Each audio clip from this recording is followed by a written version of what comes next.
guys, good afternoon here at my garden. There is garden, guys. I'm gonna show you this green na meron ako isang bulaklak dito na meron siyang pink. It's very unusual for me, guys. So that's my bougainvillea and my touch of pink. Ngayon lang siya nagkaganyan. So capture ko yung kanyang moment.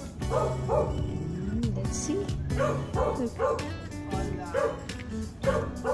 Kakaiba talaga siya. Yan. Ang kanyang nag-iisang petal. Or may isa pa. Ayun. Dalawang petal. Yes. My dear is calling me. Hi. How are you? Okay, nagtatanong si Nathaniel kung kanino raw ang bahay na itinatayo doon. So, nakapatag na. Kaya na-curious si Nathaniel. Tinatanong niya ako habang nag-video ako. So, hindi ko lang ikakat. Ayan, diretso ko lang. Ulitin ko, meron ditong flower na bougainvillea na merong touch of pink. So, tuloy ko na rin lang.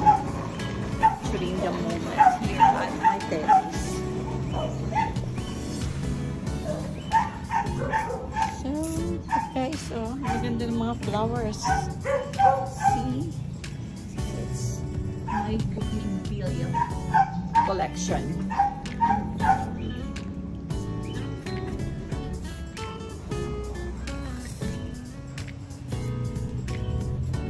And here is another flower. Ito naman is jasmine.